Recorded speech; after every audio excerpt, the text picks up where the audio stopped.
Next up, we're going to have another commodity-focused session looking at the copper market. The title is Copper Bull Market Taking Off? Question mark. And we're delighted to welcome today Frank Wang, who is the Deputy Head of the Research and Analysis Institute at Jinrui Futures, which is a subsidiary of Jiangxi Copper. Frank specializes in commodities futures, providing professional investment advice to Fortune 500 companies and a range of investment entities around the world and in China. And so delighted to have him here today to tell us more about the copper market. So please welcome Frank Wang. Frank, please.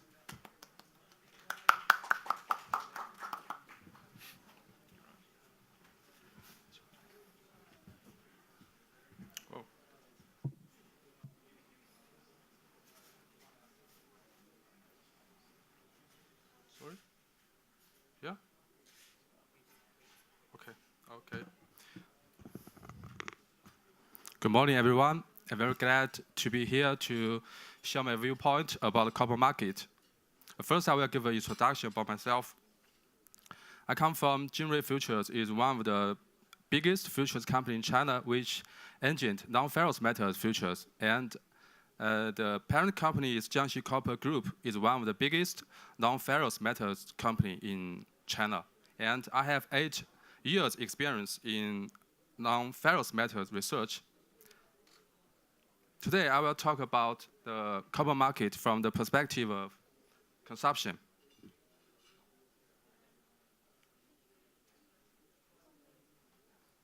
My subject as follows.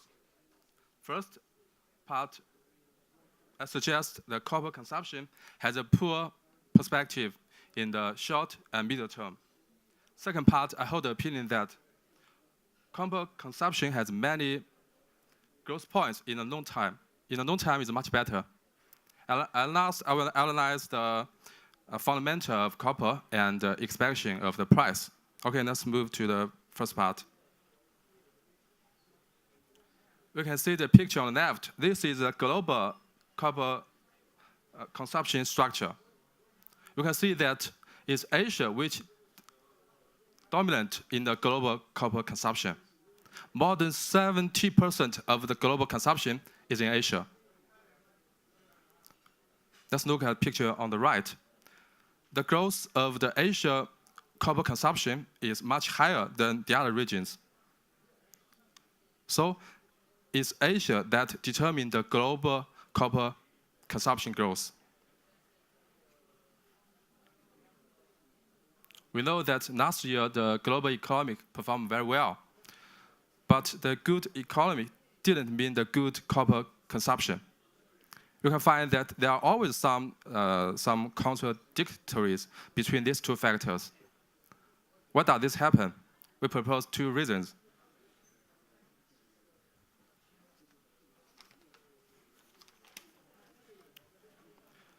From the 80 years of data of the US, it is found that the trend of copper consumption per unit of GDP is first upward and then downward. When the GDP per capita rised, such phenomenon happened in Germany, in Japan, and other developed countries. Therefore, when the GDP is developed, when the GDP in the developed economies perform well, the increase of copper consumption is limited.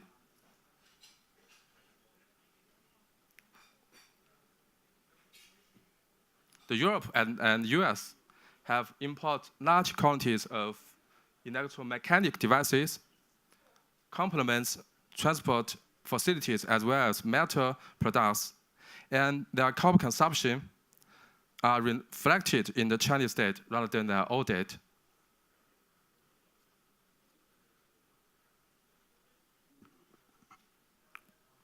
And trade of the import of electromechanic products is parallel with the trend of economic growth, and the quality of the import are large when the economy is perform good. Therefore, this is one of the reasons that the growth rate of the copper consumption have little change in Europe and the US, which also explains that it is Asia as well as China determine the global copper consumption. This is very important. Is Asia as well as China determine the global copper consumption.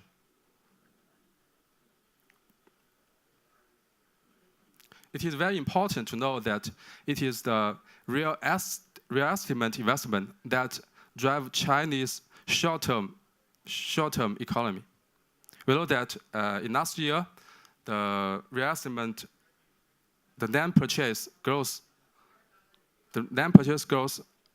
still rised, but this year the land purchase growth slowed down.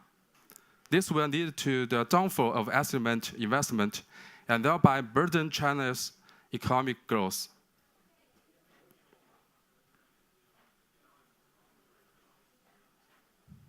The short-term economy will face pressure, but its robustness has noticeably improved in the meantime. This is because the Chinese government's reform, for example, the supply side reform, the micro deleveraging,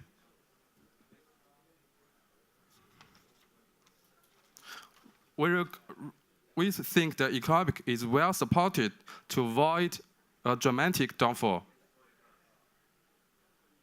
We should pay more attention here. The Chinese government's 3 significant missions in the next 3 years. This was proposed by the President Xi. The 3 significant missions in the next 3 years: prevention and diffusion of significant risk, targeted poverty alleviation, and pollution prevention. This means the government have abandoned the old thinking of stimulation the economic when the economic slow down. Instead of that, the economic focus on the potential of the economic growth in the long term. So this will restrict the economic growth for China in short and middle term. This is very important, we think. In terms of terminal industry, the car industry has stepped into the growth stage with increasing of car ownership per capita in China. The sales of air conditioners slowed down because the real estate sales slowed down. And the investment in power industry will decrease. So we think the consumption of copper in China will slow down.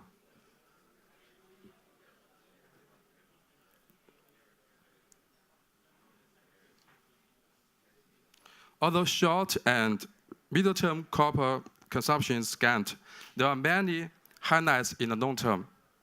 For example, NEV, new energy vehicles, are generally considered the direction of the market.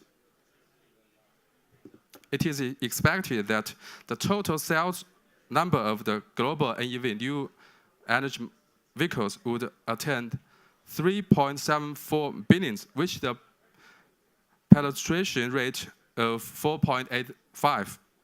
If all of the BEVs with the copper consumption of 8 kilograms per car, this will generate nearly 300,000 of copper consumption until 2020.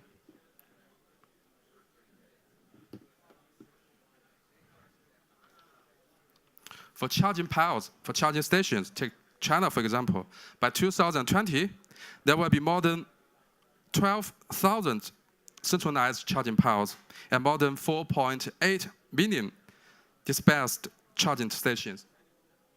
This will create nearly 100 kilotons. What is more important is the power grid. The charging of the NEV imposed impact on the power grid. The access of one electric vehicle is of additional 2 or 3 household power grid. If the EVs take up for 20% with regular charging mode, then the current network will not satisfy the demand of centralized charging. This is very, very important. The ownership of the EVs in China will reach to 60 million in 2030, based on the charging intensity to 10 kilowatts per car. If 60 million are charging at the same time, the peak of charging intensity could attain 500 million kilowatts, which would attain for 26 of total installed capacity of 2030.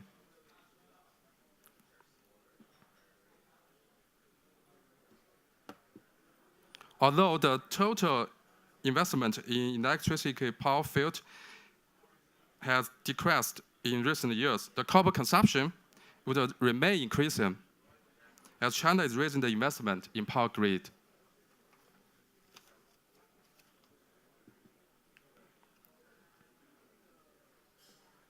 When we look at the US is lack of investment in the power grid industry. The situation in the Europe is much better.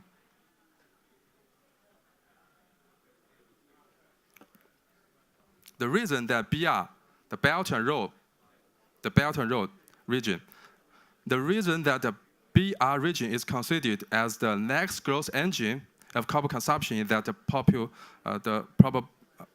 proportion of its GDP and its refined copper consumption are both far less than that of its population to the world. With the regional economy developing, industrialization and urbanization is processing forward, and the copper consumption is bound to rise largely in the future. This picture is very interesting. It shows the growth of different countries. In spite of the rapid speed growth of copper consumption in the BR area, with the regional economy developing, with the restriction of the small base, the base is very small now in the BR region. So it will take a long period for this area to become a growth engine of global copper consumption. Not now. In the future, maybe at least 3 or 5 years later, not these 2 or 3 years, because the base is very low here.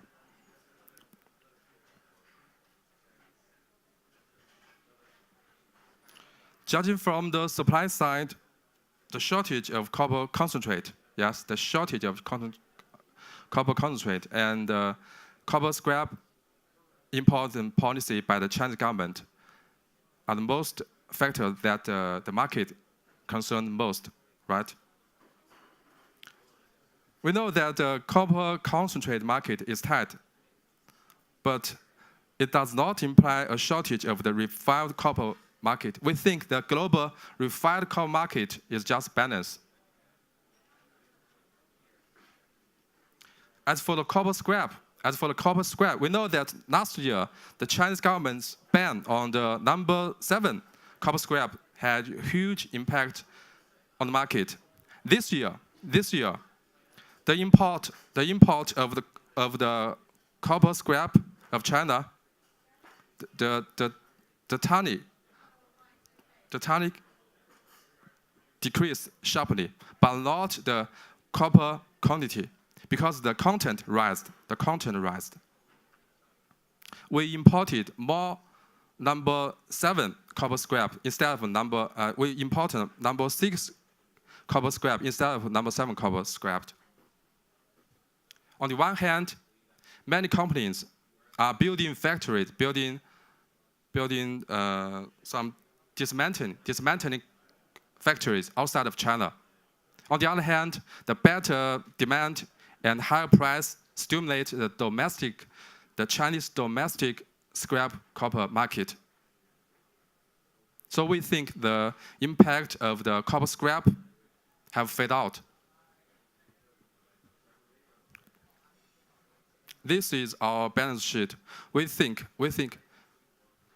this year the refined copper market is in a very slight deficit. But in next year and the year after next year, the global refined copper market is just balanced. It's just balanced.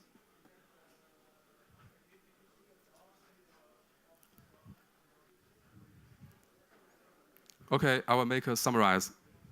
Asia still plays a dominant role in the copper consumption. The growth rate of copper consumption would also slow down as the growth rate of China economic slow down. The other factors like the developed economies, the BR region, and NEV, the new energy vehicles, might not perform well in terms of the copper consumption in short run. It might perform very well in maybe 3 or maybe 5 years ago, but now is not very good. Although there is a lack of supply of copper concentrate compared with its demand, the supply and the consumption of the terminal market, the refined copper market, is just balanced. The ban of the copper scrap import in China would impose a short-run impact on the market. So this year, the global refined market is in a slightly deficit, right? But most of the impact have been reacted by the market. It is expected that the upward trend of copper price could not maintain in the future 2 or 3 years, but fluctuate in the range between 5,500 to 7,800. That's all, and I hope you can understand my Chinglish, and I hope it's helpful to you. Thank you.